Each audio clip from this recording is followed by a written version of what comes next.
another episode of Zone Coverage. I'm Cody Schoeler here with Ryan Root. As always, here to talk about some Week 6 action as we get into that week of the season. We are going to start it off with some news. We're at the point of the season where we're getting a lot of injuries and, nicks and bruises kind of adding up. So we'll start with the one that's relevant for tonight's Thursday night matchup. Gronk is out. I believe that's third game in a row that he is going to be out. Brian, does this have any kind of impact on the game? What do you think? I mean, Gronk not being on arguably the best offense in the league, I don't think has too much of an impact on Tom Brady's passing attack. He's still got Mike Evans. He's still got Chris Godwin. Antonio Brown is spotty, of course. And, Leonard Fournette seems to be finding his home there in Tampa Bay. So Gronk not being there, you don't get the Brady-Gronk nostalgia, but this Bucs team will be fine tonight against the Eagles.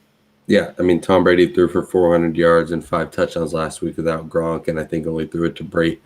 Only one completion to Cameron Brate. So he's got Brady, he's got O.J. Howard. He will be just fine. Another one I want to move on to, we talked about it last week. We thought Christian McCaffrey might play. He did not. He's practicing. Did not play for me. Yeah, no. He's practicing today. Matt Rule said he's about 50-50. Looks to be a game-time decision again. But, I mean, we both thought he was going to play last week. I think, unless they're being super cautious, I think he probably plays this week. But, not exactly sure what to expect. Well, he better play. He's on my fantasy team, and I need him this week. But, the Panthers are still kind of an offense that's finding its footing. With or without McCaffrey. Sam Darnold's obviously, bringing kind of a new culture to Carolina football. But CMC being a 50-50 shot, I mean, considering that it is CMC, 50-50 kind of translates to 70-30, 70 being Stidham. So I'm sure they're going to wait until he's 90-95% healthy to put him back out there, because let's look at last year where he came back a little too soon, had a very shaky season. So I'm sure they're trying to wait for him to be as close to 100% as possible. Yeah, I mean, like you said, last year he kept coming back and getting re-injured. A lot of people are thinking that he's injury prone. I don't think he's injury prone yet. Running backs, miss a few games every single year. It's that re-injury. So as long as he comes back healthy, I want to see him do what he does again and it'd be that great offensive player that he is for the rest of the season. So whatever they need to do for that. Something that we hit on earlier in the week, Saquon Barkley and Kenny Golladay did not practice today. Barkley looks like they said he's out about 2 to 4 weeks with the ankle sprain. Not sure what Galladay's kind of timeline is, but I would be leaning towards those two guys probably not playing this week. Certainly Barkley. But Golladay seems kind of up in the air. Daniel Jones, I don't know. We'll see. I think he probably misses a game too. But, seeing as we kind of hit on the Giants' injury issues on Monday, I wanted to give a little update on that. Yeah, Daniel Jones is not going to play. Golladay won't play. Barkley won't play. And like I said last show, this Giants team has played themselves right into a top 5 pick, maybe top 3 pick in next year's draft, just with the injuries alone. And Saquon quickly is becoming one of those if stories, if you ask me, about being he was the number 2 overall pick, right? Being the number two overall pick and being this running back stud out of Penn State, and this is now the second straight year with injury issues, and I'm sure he's had injury issues in the past. It just seems to be kind of like this what if scenario surrounding his whole legacy. It's not looking good for Saquon, but all 3 of them are going to miss time, I'm sure. Yeah, I mean, one quick thing: Damian Williams, Chicago running back, put on the COVID list. So we'll see if he plays this weekend. If he doesn't, then Khalil Herbert will be the guy to take over. Not sure the value there, but, could be a deep sleeper if you need him in your fantasy league. But 2 guys on IR that were placed there this week. Juju Smith-Schuster out for the season. And then Clyde Edwards-Helaire was placed on IR. Not expected to miss the entire season, but those are 2 relevant guys on some relevant teams that are now going to miss some extended period of time. I just want to say that Clyde Edwards-Helaire injury was kind of gross to see on Sunday night. His whole body kind of folded in there. That was really unfortunate to see. a young running back like that endure that. But Juju Smith being out for the season, it's not like the Steelers were going out there competing for a playoff spot anyways. But arguably the number one option on that passing offense is now out for the year, and now Chase Claypool's got a whole lot more responsibility catching passes from Big Ben and maybe his last season. So Juju Smith being out, that hurts. Clyde Edwards-Helaire being out definitely hurts the Chiefs trying to get their footing back. I think Clyde Edwards-Helaire, doesn't have as much of an impact to the team as Juju does with the Steelers. So this Juju injury, I think, is going to hurt the Steelers team. I don't know. I mean, Helaire was the starting running back. He's actually piecing together some pretty good weeks, putting some good yards on the ground, and they just, catching some touchdowns. So we'll see how they can replicate that. And then, Smith-Schuster, they've got Chase Claypool and Deontay Johnson, who are the receivers of the future. Juju was a free agent, came back on a one-year deal, so that kind of hurts him the most that he'll be a free agent this year. Might have to settle for another one of those. And the last thing I want to hit on, Tua Tagovailoa, he returned to practice this week. He is eligible to be brought off the IR. No official word. I believe they are supposed to make that decision on Friday. But, the Dolphins, who have been rolling with Jacoby Brissett to mixed results, really nothing too good, have an opportunity to bring Tua back this week. It's kind of similar to the CMC situation, where I really hope that this Dolphins coaching staff takes into account Tua's health in the long run and not necessarily a short run. We're already at week 6, and this team doesn't look like they're competing for a wild card spot in that division, especially in the AFC as a whole. So do you really want to take, a swing for the fences to try to make a playoff run for the back 75% of the year? Or do you want to make sure that your franchise quarterback is good for the rest of his career? Seemingly franchise quarterback. Who knows? There's some. And I'm not a big Tua guy by any means, but, you got to make sure that Miami's got some Deshaun Watson buzz going on a lot. But, yeah, I mean, that would be so unfortunate for Tua. If Tua is completely healthy, bring him back. If not, wait. I mean, if you're a Jalen Waddle or a Devontae Parker or Mike Gesicki, fantasy owner, you probably want to see Tua sooner than later. But also, as we'll get into later, they're playing the Jaguars this week. So if there's ever a week to be cautious and kind of wait on your star quarterback would be this week. We're going to move into the Fantasy 5, and I am going to format it just a little differently this week. I'm going to start the timer now, and I want to ask you for your biggest start of the week across all positions. Give me your big guy that you think, number one start of the week. Number one start of the week. I mean, considering how hot the Cincinnati team has been as of late, I'm looking at Jamar Chase. Man, he's going to dice up that Detroit defense. That I've put a little too much faith in Detroit, and I do think they're going to get their first win before Jacksonville. But I think Jamar Chase, that Chase Burrow connection has been real. It's been something to watch in Cincinnati, and they lost a nail biter to Green Bay last week. If they didn't lose that game, they would have been 4-1, right? So there's not going to be any break in their trends going against Detroit. I think Jamar Chase, you can guarantee, even in the full point, half point PPR, I'm saying like 15-20 guaranteed.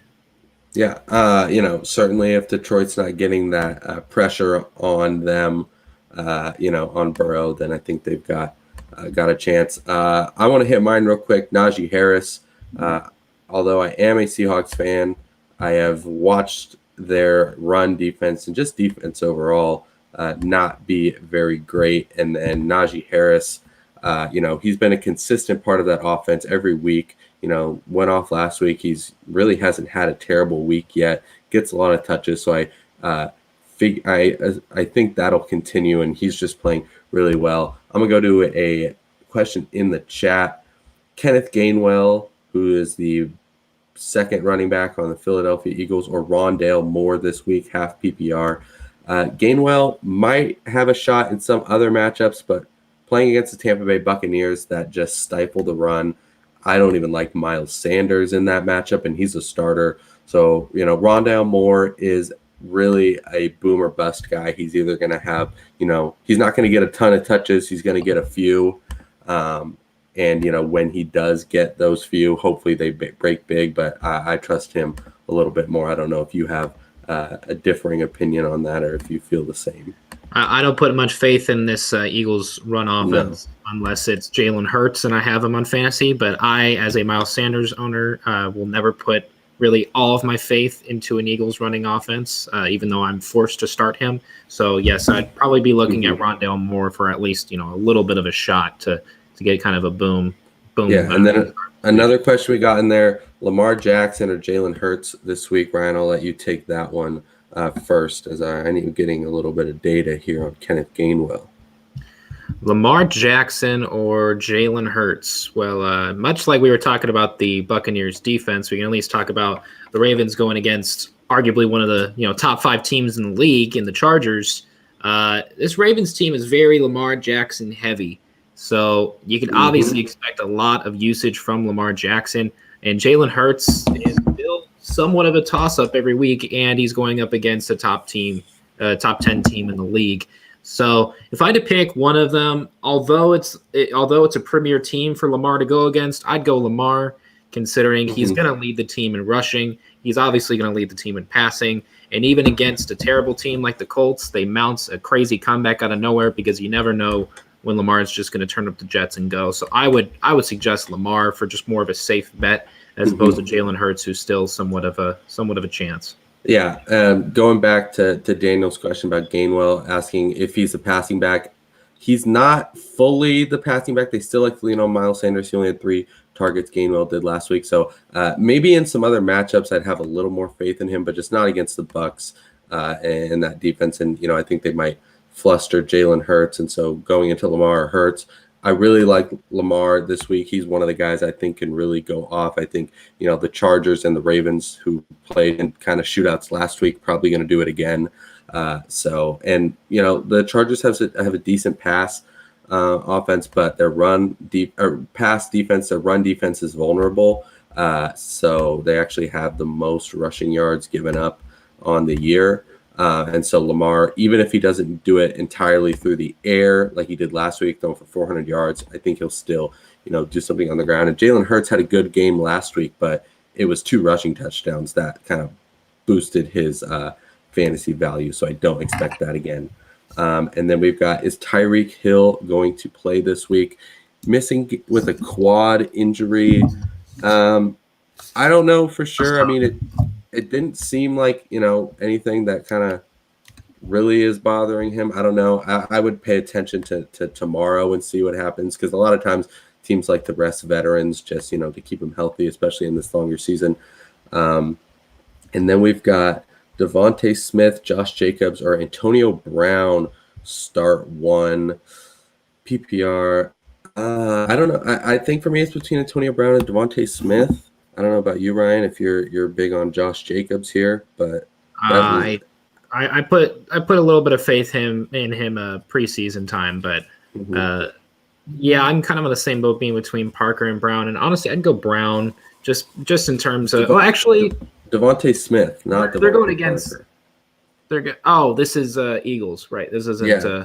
I always mix up Devontae Parker and Devonta Smith. I don't know. Maybe I'd go Devonta Smith just in terms of him being, arguably the number 1 pass option for that Philadelphia team. Jalen Hurts is going to throw it to anybody. It's either going to be him or Ertz.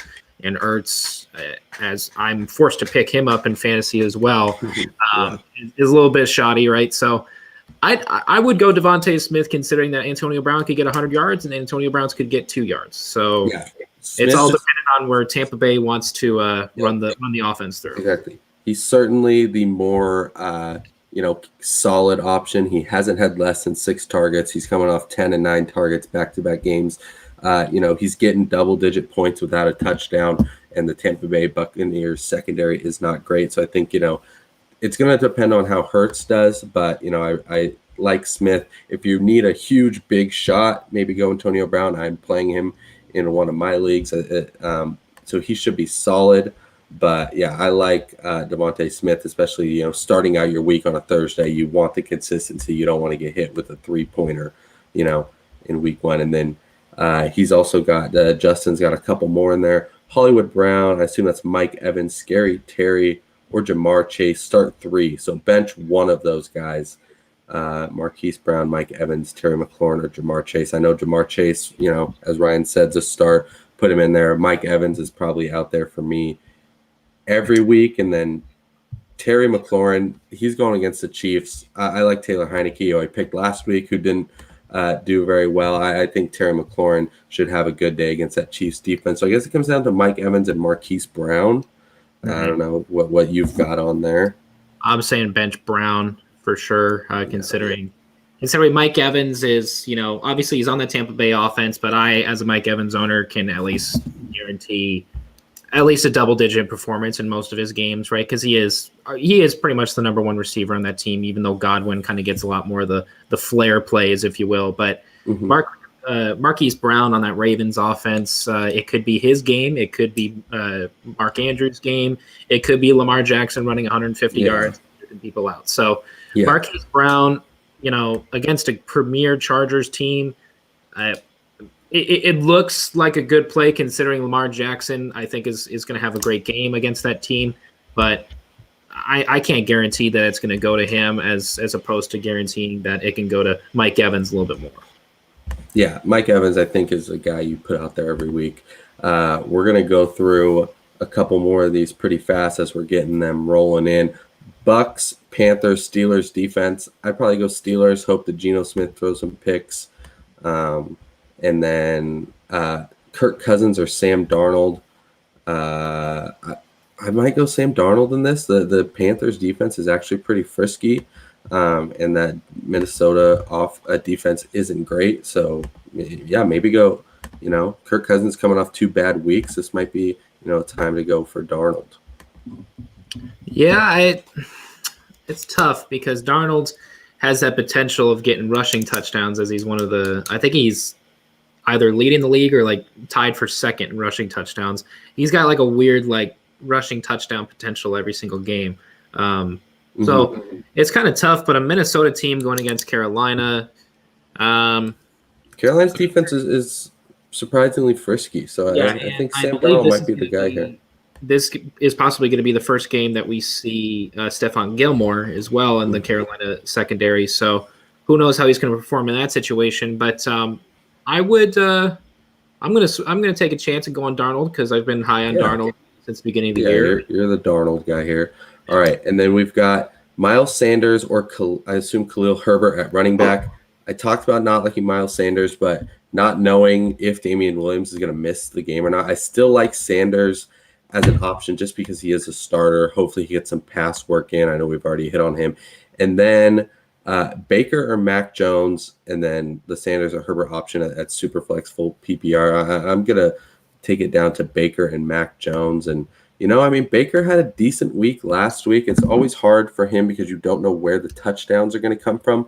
But they're playing the Cardinals. I expect another shootout-like performance. And, if his touchdowns are just screens to Kareem Hunt and Nick Chubb, they're still touchdowns. So I would go with Baker.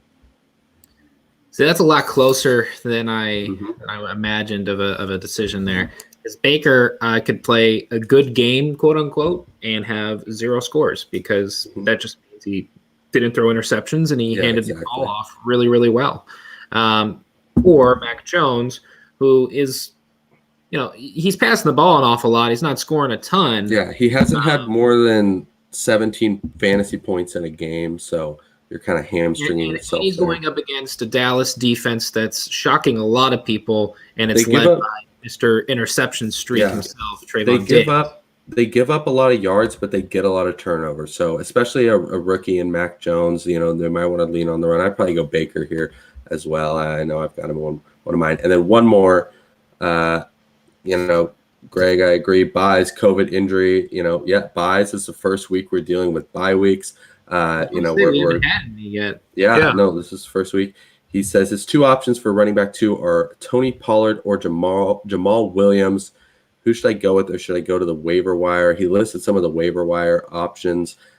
I like Tony Pollard probably out of all of those. Let me go see what his productions has been. I know they're using him, pretty well in that Dallas offense. He's getting double-digit carries. But let me look up Jamal Williams. I know he's battling an injury, but Jamal Williams might be the guy Actually, I might be changing my mind. They seem to like that tandem backfield there. He's getting attempts. It's pretty tough, but the Cincinnati kind of defense. If Jamal Williams is healthy, I would go with him. If not, I'd probably go Tony Pollard, unless you can drop. Like, I assume you're not dropping one of them. Pick up a Latavius Murray maybe. Jerick McKinnon, I don't like until we kind of see what he does. I like Pollard as well, considering he's having a career year as a backup running back, which I think is something to definitely watch throughout the season. But I like him a little bit more than Jamal Williams, considering that. Well, it is close, kind of like the previous situation, because the matchup might play a thing, because you've got Dallas against New England, who's got a bit of a sturdier defense, and then Detroit against Cincinnati. They like to throw when they're behind. And Jared Goff doesn't have a ton of usage going through him a lot of the time. He's not out here throwing 3 touchdowns a game or anything like that. But he is still backing up DeAndre Swift. They are still going up against a hot Cincinnati team. I'm gonna go with Tony Pollard, considering that he's having a career year. Yeah, I think New England is a little overrated as a defense this year, because I think people give them a little too much credit week in, week out. Yes, they played good against Tampa Bay, but Belichick is not coaching the same team he's been coaching. Yeah, get those rushing yards. All right, last one before we move on to the previews. How do you feel about Elijah Mitchell rest of season? If he's healthy, he's probably the guy in San Francisco.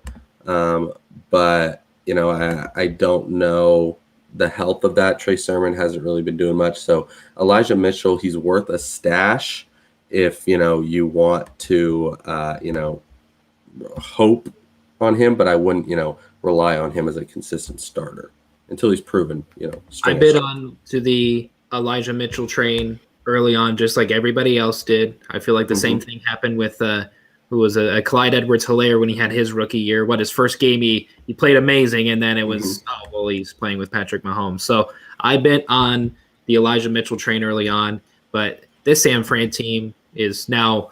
I think they're officially in on Trey Lance, even though he had a rough game this past weekend.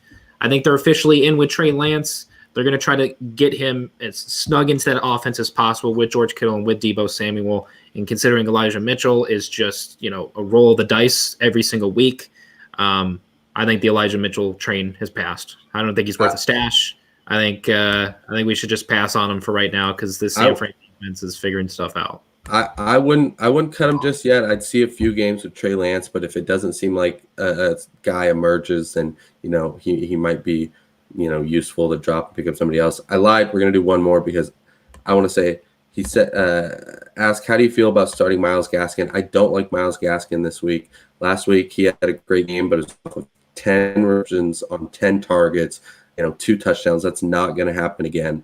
So he's also a UW Husky, which makes me a little less likely to believe in him. So I mean, I would need to see more rushing work to really go with him as a starting running back. He could be worth a flex play, seeing that he's getting a lot of the passing work, but also if Tua comes back in, we don't know, his kind of proclivities towards Gaskin. So I think there's a lot of question marks on that team. But if you got a quick statement on him, go ahead, and then we're going to move into the previews. Nope, I'll never put my faith in a Husky. That's all right. Exactly. All right, let's move into the previews and start going through these. I don't know if you have our results from last week ahead of you. I know we differed on quite a bit. I believe you probably beat me by I pulled off a late weekend comeback, and I got 2 more than you correct. Yes, and this is the first week that we're dealing with buys. So we've got 14 games this week. So Atlanta, New Orleans, the Jets, and the 49ers are all on a bye. So enjoy the weekend, folks, watching the game on your couches. But we'll talk about tonight, Tampa Bay at Philadelphia, Thursday night football.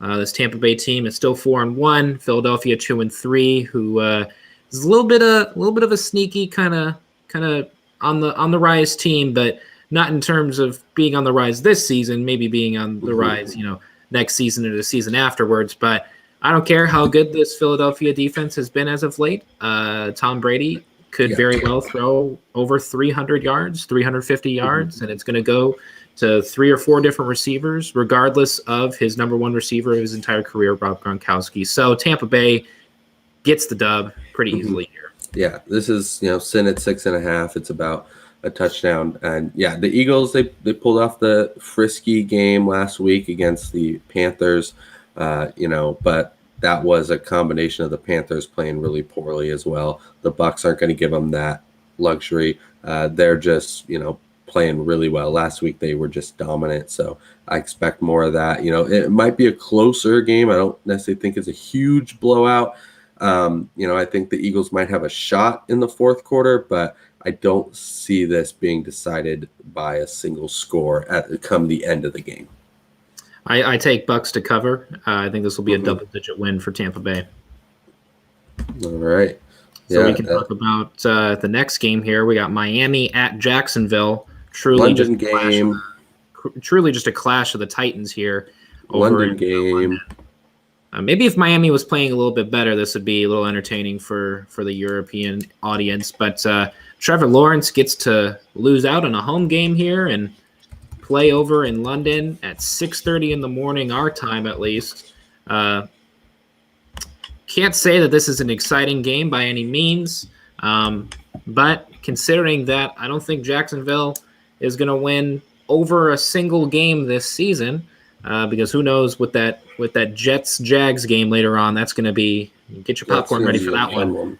But Miami's going to play a boring game, and they're going to get a resounding win over Jacksonville. Who would have thought a boring performance would be a resounding win? But Miami will take this. I almost was going to pick Miami, and then I remembered it was a London game, and I'm just going to pick weird shit for the London game, so I'm going to pick Jacksonville. Because what would be more Jacksonville weird season than to get their first and maybe only win not even in the United States? I just think that then you could argue Trevor Lawrence got a win in Europe. Well, not necessarily argue. You could say Trevor Lawrence got his first win in Europe before he did in his home field. Yeah, that'd be an interesting story to put. I don't know if that has ever happened. And also, if we remember, they used to send the Jags to London a lot, and Blake Bortles would go off. Bloke Bortles, as they used to call him. So, maybe we see a return of that. So, yeah, I'm just going to pick weird stuff whenever it's in London because guess what? I'm not going to watch it. It's 6:30 a.m. our time. I'm going to wake up and be like, oh, that happened. I won't have any fantasy players in this game. I will forget that this game happened by, 10:30 when I'm watching all the other games. So, it might be fun for the Brits. Yeah, we'll see. But we got Green Bay on the road in Chicago. Chicago somehow, some way is 3-2.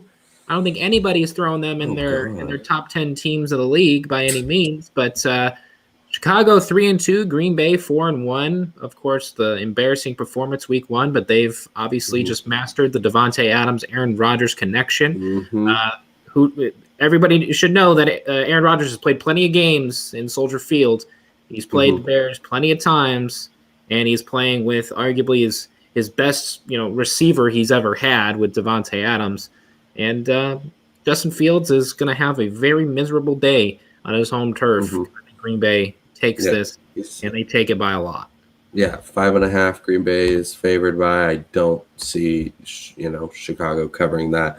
Obviously, they got the win. Wins, hey, that'd be a headline right there. But good for him. But he's looked really bad so far. It's probably a lot of that is on Chicago as an organization, and I don't think Matt Nagy's a very good coach. But you've got these incredible connections on the other side with Rodgers to Adams and even Cobb and whatever, and then Fields can't even get a good connection with Allen Robinson, who is a great receiver. So although this game will be a blowout, I think this won't be the game that Matt Nagy gets fired off of. This is going to be the kind of internal ticking clock I have for me. Is if Chicago loses to a terrible team by at least double digits, I think that's going to be the highest chance for Matt Nagy to be fired in the middle of the season. But they could get blown out by 40 by Green Bay, and he'll still be there. So it's going to come down.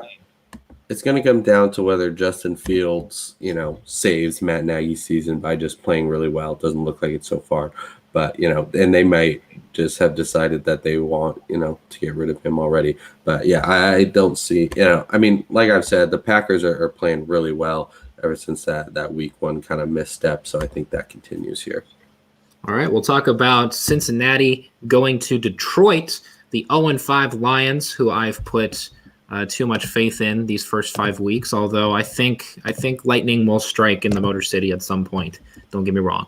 But it's not going to strike against this red-hot Bengals team who was almost 4-1 last week, with Mason Crosby practically handing them the game. But Jamar Chase and Joe Burrow, like I said, have been lighting it up together. Joe Burrow looks like he's finally getting the ball rolling as the number 1 overall pick from last year, and he looks like he's finally getting comfortable wearing those Tiger stripes. But this is going to be a pretty resounding win for Cincinnati. I don't think it's going to be a double-digit game, so to speak, because I don't think Cincinnati's capable of those kind of blowouts yet. But and I don't know is Detroit capable of playing in a blowout? I don't think they are. I think they lose, but they don't get blown out. Jags. I don't think they could double-digit, defeat the Jags, so to speak. I love this Lions team, but I don't think they're capable of that. But the Bengals going against the Lions, I don't think they're capable of a double-digit win over this team. I could be wrong. Prove me wrong, Cincinnati, but I think they'll win by a score. Cincinnati will win. Okay, they got kind of blown out by the Packers, but everything else has been within 10 points. I don't know. Maybe I'm just a sucker this week, but I'm going Detroit. You can't say anything about last week then. Okay. Last week they were 9.5-point underdogs. Now they're just 3.5, so it's a bit more of a manageable game. I don't know. Sometimes I look at something and I just get this gut feeling, and then I pick it, and it's usually wrong. But I'm rolling with the Lions. Why not? You know what? I've put so much faith in Detroit these past few weeks that maybe this is the reverse psychology to get them their first win before Jacksonville. Yeah. I'm going to give Cincinnati my lock of the week. They will beat Detroit. Wink, wink to Detroit. Where I just they're done. But this is my lock for Cincinnati. Well, and I will say, if Jacksonville wins and Detroit wins, Jacksonville technically gets their first win first. So I will win that.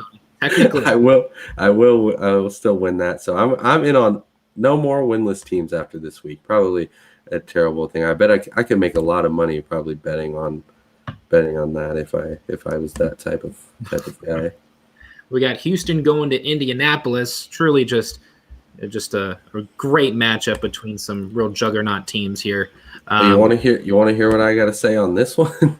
Houston and Indianapolis. Go ahead. No, I got Indianapolis winning, but I do have Houston covering the +10. Plus 10 seems like a lot for an Indianapolis team that, I mean, they looked good 2 weeks ago, getting their first win. They stood in there with the Ravens last week, but I don't know. You're going to give them a 10-point advantage when they just blew a 16-point lead over the Ravens. Like, I understand it's Houston here, and I understand it's Davis Mills, but meanwhile, Davis Mills might be looking like the best rookie quarterback out there. Certainly, just from one game. Through like it last week. So yeah, I mean, I think I'm not trusting the Colts to beat anybody by 10 at this point. So yeah, give me Houston to cover, but I'm still on the record saying the Colts will win that because this is gonna be my sleeper of the weekend. I think Davis Mills has a back-to-back good performance against an Indianapolis team good performance. 300 yards again. 300 yards, 2 touchdowns, maybe. He doesn't have a whole lot to work with, but Indianapolis just doesn't know how to perform. So I'll take you on 300 yards just because I'm cool with betting. 300 yards, Davis Mills. I'll do it. Why not? And I think I'm just like he'll get his first career win. Oh yeah, he doesn't have one. He was on the roster. You think he's going to win? I think Houston's going to shock him. And I think Indianapolis is further going to be in the dumps of what is going on with this team that some people thought were, an AFC South favorite in the preseason. So, I think Houston wins. No.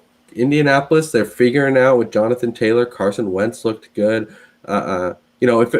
We give a lot to that collapse and or comeback by Baltimore, but if giant 6'7" Calais Campbell doesn't block that field goal, that doesn't go to overtime. The Colts win that, so they're a lot closer. I think it was a fluke play, but yeah, they should have stopped Lamar at some point. They didn't, but Davis Mills is no Lamar Jackson, so I think Colts handle this, but it'll be closer than the spread indicates.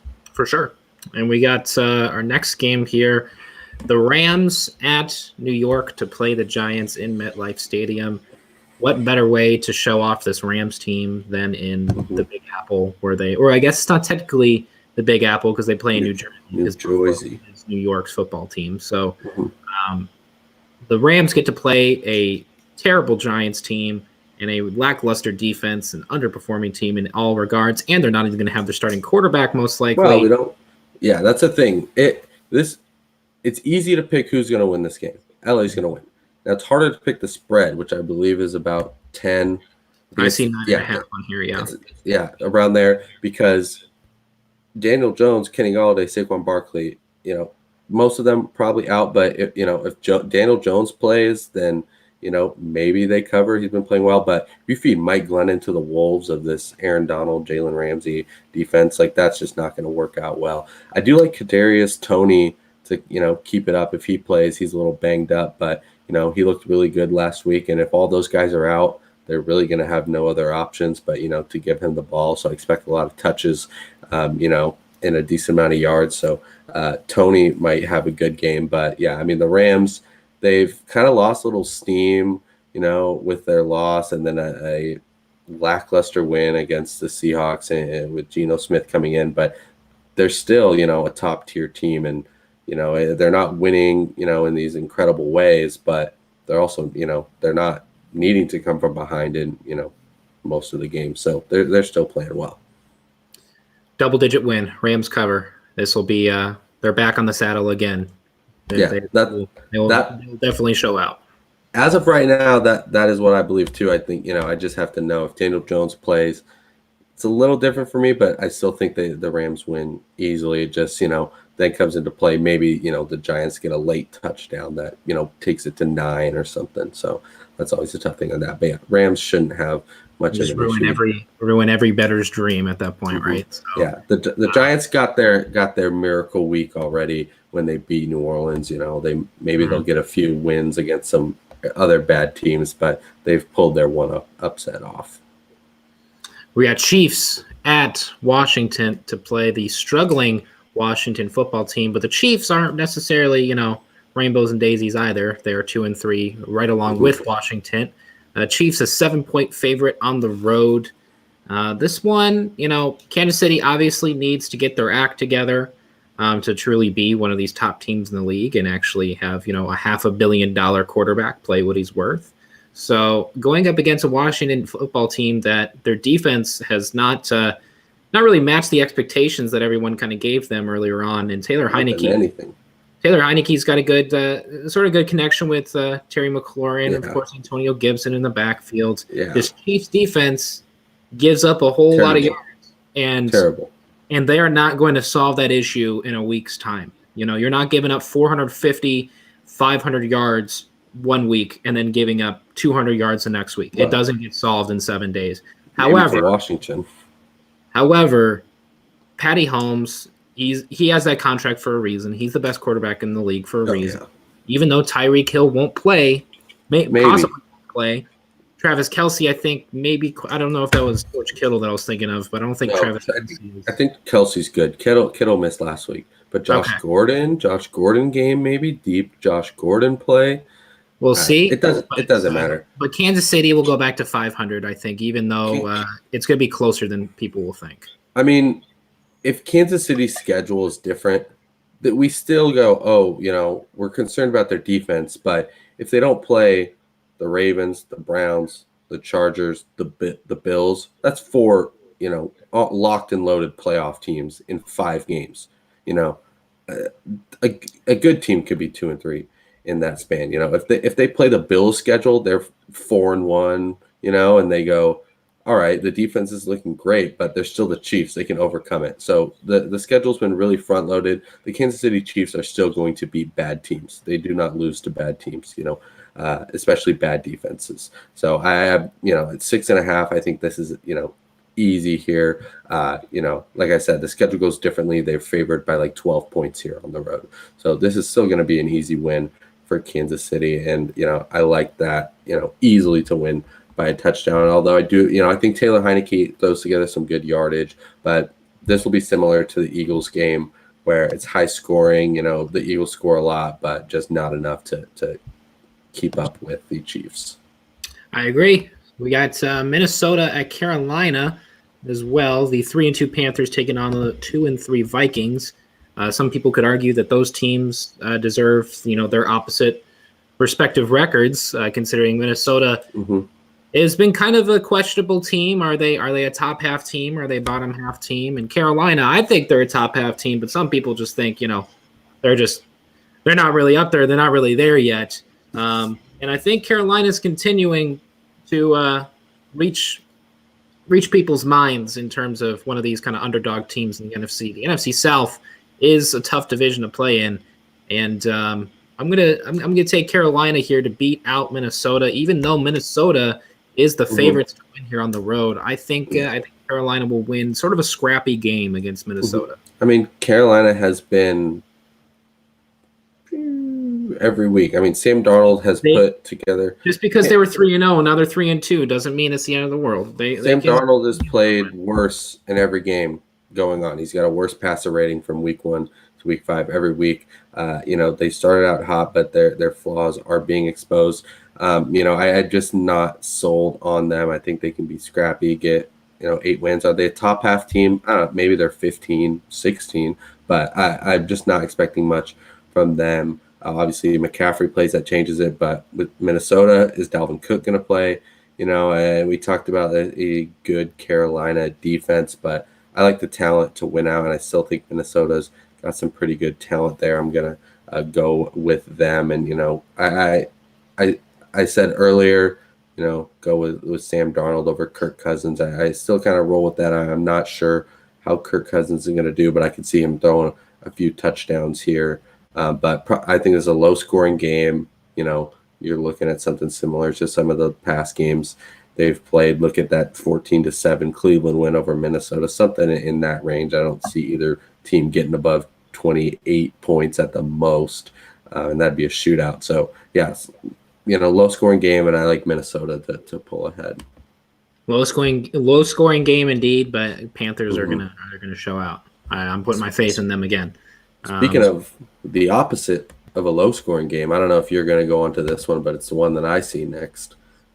I was going to go Chargers and Ravens next. Chargers-Ravens. That will not be a low-scoring game. It's tough to say because I think whenever we see teams like this playing against each other, we think, shootout. It's going to be a shootout.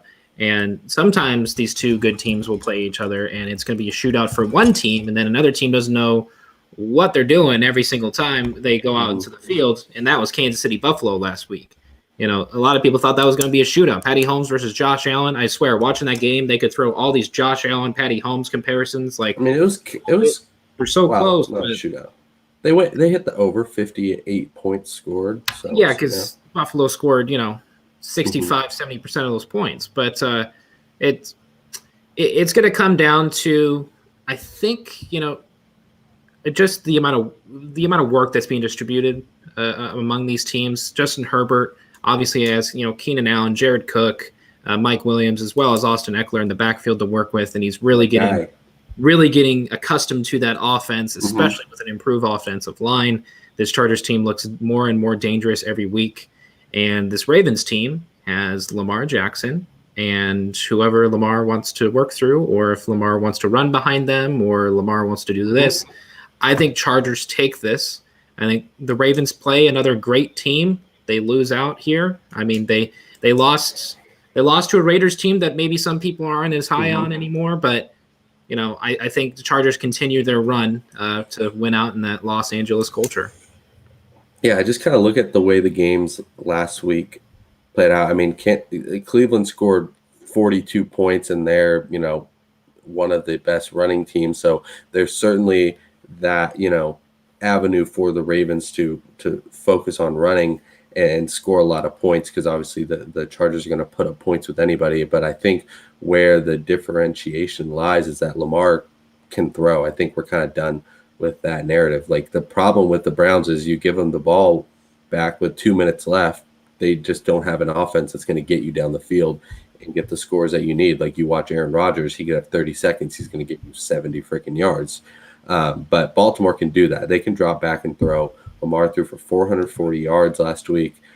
He's playing really well. He'll get going on the ground. I think this is going to be a shootout similar to last week, and I'm taking LA with the points because, when there's two good teams, I like to take the points, but I'm going to take Baltimore to win. I think, they're a team that wins these close games. They're playing well, and if one of the defenses may need to step up, I like Baltimore to do so, although I think Justin Herbert has an incredible game too. I can see both of these guys putting up huge numbers, but I like Baltimore. I think, they've got that coaching staff going on. They're just, they're doing what they need to do, but I think it's going to be a close game and could easily go either way. It's going to bring some excitement to the 10 a.m. games for sure. We have Arizona going to Cleveland. The 3-2 Browns have the task of being the first loss for Arizona this week as they come in 5-0. Kyler Murray and DeAndre Hopkins, Christian Kirk, and sometimes James Conner likes to go out there and put in work against some of these teams. And 5-0 start against a Cleveland Browns team. I think this is where it finishes off. I think Cleveland is going to win this, and I think it's going to be it. It has the potential of being close, but it also has the potential of Kyler Murray struggling. Kyler Murray has made it work with multiple different, pieces. It's not always DeAndre Hopkins, it's not always Christian Kirk, but Cleveland knows how to run the ball. And I'm not too informed on how Arizona does against the run, but if Kyler Murray, throws a pick, throws 2 picks, as he's well capable of doing, if we haven't seen anything so far this year, right? If he has those turnovers against Cleveland, they're going to run that clock down, and they're going to run it down. They're going to run it down. They're going to put scores up. And, Arizona's got a talented defense, don't get me wrong. But I think Cleveland might win a boring game here, and Kyler might struggle. So I think Cardinals get their first loss in Cleveland.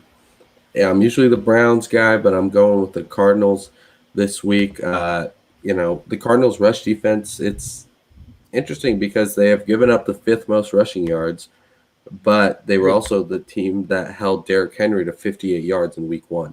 So they've done both sides. Like I said on Monday, watching the Cardinals win that game against San Francisco, even though it was 17-10 and it was a gross game, that is what finally gave me confidence in this team, because they can win all types of games. They're not just going to win these offensive shootouts. So I think, they've got it going, and, I don't think Kyler's going to struggle because Justin Herbert just threw for almost 400 yards and a bunch of touchdowns on the Browns defense. So certainly there's some vulnerability there. Kyler Murray, the Cardinals just haven't played really well against the Niners recently. It's an in-division game. They're cooking something up, but I like the Cardinals to keep it going here. The Browns I think they're that almost their team. I like them, but if you look at their losses, it's LA, it's Kansas City. I think they are close in these games, but I think they might be the one that's just on the outside, that when they play a team like this, they're close, but I think the Cardinals will pull out ahead. We'll see. I'm rooting for them to keep the streak going. I think they got a great thing going on, but we'll see how it all turns out. And then we have Las Vegas playing the Broncos for a divisional matchup. Both teams 3-2, both teams competing very heavily in this AFC West division. That's quickly both teams went 3-0 to 3-2, so they're both kind of riding a downturn. They're fighting for a lot here, and this has potential of being somewhat of an eye-opening game for this Raiders team, considering they don't have their head coach going forward. John Gruden resigning this last week, so. A Denver team that, let's face it, they got 3-0 over winless teams at the time. Denver hosting this Raiders team, the Raiders don't have their head coach going forward. This may be, some adversity that they need to surpass in order to be, competitive in this division. But whoever wins this game going forward is going to be that runner up to the Chargers and possibly the Chiefs, depending on how things goes. But this is a must win for both teams to maintain their momentum going forward. Mm-hmm. And if I'm going to put my money towards anybody, I think I'm going to put my money towards this Raiders team because I think Derek Carr will show up in the Mile High City and Teddy Bridgewater will play a solid game. But I think the Raiders are going to shock some people. I think they'll take down Denver and continue to compete in this division. Yeah, I like the Raiders as well. I think they just might be the better team. Obviously, a lot of question marks with the interim head coach taking over. This could be a falling to shambles moment or a rallying around each other type moment. So we're really going to see a lot of narratives going on there. But they're underdogs, 3.5 points. Like I said, when teams are even, I like to take the points. Just like I would take the 3.5 with Arizona over Cleveland because I think it's close. I like to take the 3.5 with Vegas to win because the records are the same, but they have not gotten there the same. The Raiders had a little bit more impressive wins, and there's those losses. One was to the Chargers, and last week I can't remember who they played. It wasn't they lost to the Bears, so that was bad. That was definitely really bad. Don't want to lose to the Bears, but the Broncos have not really looked good in either of their two losses. Baltimore just kind of dominated them. Obviously, that was with Teddy Bridgewater going out, but I like Vegas here still. I have a little bit more faith in them over Denver, especially with that offense. I like what Derek Carr has been doing. All right, well, the last game before the primetime games, we have Dallas on the road to Foxborough to play the New England Patriots, who are a 2-3 team, but they don't necessarily play like a 2-3 team. They may play like a 3-2 team, if you ask me, which is not much of a difference. But this Patriots team is not bad by any means. They're just figuring things out, and they have a coach that is trying to adjust to the new culture and may or may not be there in the near future. So, Mac Jones is going to continue playing his boring rookie campaign, which there's nothing wrong with that because you're getting accustomed to playing in the NFL. And then we have this Cowboys team that has, again, probably one of the most slept-on offenses in the league. We always want to talk about, the Rams. We want to talk about Kansas City. We want to talk about Tampa Bay. But Dallas will go out there, and Dallas routinely will go out there and put up 400 passing yards. It's not even a challenge for them. Amari Cooper, CeeDee Lamb, even Ezekiel Elliott's been putting it together as of late. Tony Pollard, their backup running back, is showing to be a top option for any running offense in this league, and he's backing up the number one running back. That, with the defense showing up, Dallas is going to continue their campaign in this NFC East division. They don't have really much competition, so they need to keep their foot on the gas pedal and go and continue this trend going. So Dallas is going to take this. Yeah, this is my lock here. Looking at that line, it's in Foxborough, but Dallas is a much better team. They're much better than a 3.5 point favorite over New England. I think they might actually be good. Like we talked about, that defense had a lot of question marks going in, but with a few studs, in different places, they've been looking really good. Obviously, Trevon Diggs with those 6 picks in 5 games. I hope he continues that streak. I really do. yeah. I mean, that's going to be something to watch. And then you've got Micah Parsons, inside linebacker, who's rushing the passer now. So they've got the guys there. And New England, their wins are over Houston and New York. Like, I think they're kind of that point where they will beat the teams that are worse than them, and they just won't beat the teams that are better than them. Even that 1 point loss to Miami was close. They probably win that if it's played recently, but. Yeah, they don't have the firepower to keep up with a Dallas team that, has a good enough defense to slow people down, not stop anybody, but I think slow people down. So I think that's, where that comes in. Now we got Sunday Night Football, which this game would have been a little bit more entertaining if it happened, maybe a week ago, maybe 2 weeks ago. But we got the Seahawks going on the road to Pittsburgh, both 2-3. Both these teams are arguably of the same caliber so far this year. I don't think anybody was really saying that about Seattle going into this year. I thought everybody was saying this as an 11-12 win team. They may very well not reach double digits at this rate, considering they don't have the one and only Russell Wilson starting for the first time since high school, I believe. He has not missed a game. This is going to be the first game he misses in his NFL career, at least. That enough is just sad to me that his streak has to get broken the way that it has to. But playing the Steelers, like, there's not really a better team they could play in this circumstance with Geno Smith getting his first start. A lot better teams they could play. Well, there's a lot like tougher teams they could play in the scenario that they're in. They don't really have a lot put together on defense, and then you're going to throw Geno Smith in there.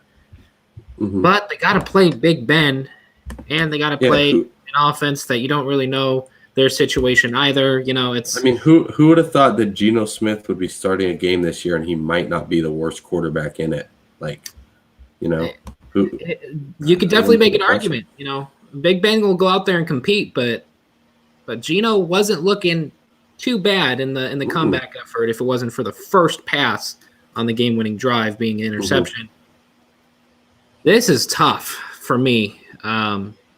Bias is getting in the way, but I think the Steelers might win, to be honest. At home, prime time, all they need to do is just keep the ball out of Seattle's hands. And even when it gets into Seattle's hands, just get, 2 turnovers. That ought to do it. And it's not tough with Geno Smith back there. So Steelers, they'll win. I'll take Steelers to cover as well. I have a 5-point differential on here. I'll take Steelers to cover and win. Yeah, I will not put any faith in Geno Smith. I think him coming in and looking as good as he did last week was kind of coincidence, was luck. You know, the Rams, he had people cheering him on. You know, the Rams weren't really, doing too much to confuse him. They were just kind of bring pressure. He's hitting easy, quick, easy throws. Like, he's good enough. And I think if the Seattle team was playing better, then I would be confident in them. But the defense, right? This is not a Drew Brees, Teddy Bridgewater situation. Yeah, if this was the Seahawks of a few years ago that are playing well, I think they could sustain a Geno Smith coming in, but not this team right now. I think the defense will have a lot of trouble with Pittsburgh. Like I mentioned, Najee Harris is. I'd like to get some action, a little wager on Najee Harris going, because I've got a lot of confidence in him. I don't know what you're wanting to do here, but I'll go that he's top 5, fantasy running back this week, if you're willing to take me up on that. I don't think he'll be top 5, but I think he'll play a good game. I don't think he's been top 5 yet this year, but he's playing a Seattle defense. So I think he'll barely miss out, but I don't think he'll go top 5. Then we found something to kind of disagree on. But and I thought Davis Mills is going to have a good game too. We have that. Yeah. I just mean we've got another one to disagree on. But yeah, I mean, the Steelers defense, it's not great, but T.J. Watt, that defensive line, Micah Fitzpatrick, they've got enough to, I think disrupt Geno Smith. And I just, I don't want to put any faith in Geno Smith, and I will not. So, I think Chase Claypool, big game for Chase Claypool going against, probably drawing the second corner of Seattle. Absolutely. Now we got Monday Night Football. We got to wait. Talk about it. No, we can't talk about it until Monday. Leave Darn. the tease. Hit you on Monday. I don't know if you want to look through and we get one more wager going. I don't know if you feel you're pretty any confidence anywhere. We've disagreed. If you want to look over, we'll get one more of those. Season standings right now, I'm 1 ahead of you. I've won 6 of them. You've won 5, and we still got that Jacksonville, Detroit, who gets their first win, hanging over us. Which maybe you're both your bets on Jacksonville and Detroit this week. So don't remind me. Double win, or you win some, you lose some. So no, because Jacksonville's playing first. So let's see. I mean, Kansas, I don't know what you're feeling about this Kansas City game, but it's not going to be a blowout by any means, because they're going to have to go back to the drawing board, and I think Kansas City hasn't had to do that in a long time. So I think you can't trust the Kansas City defense right now. You're picking Baltimore to win against LA, correct? Mm-hmm. Well, that in itself is a disagreement, but let's go the top two guys from last week, Jackson and Herbert, going, straight up. Who's got more? I'm thinking it's tough. I mean, More Lamar fantasy. Jackson doesn't have the same passing performance as last week. Well, let's do more fantasy points, Lamar or Herbert. Herbert, yeah. Yeah, there we go. I'll go Herbert to get more fantasy points than Lamar Jackson. Yeah, they were separated by,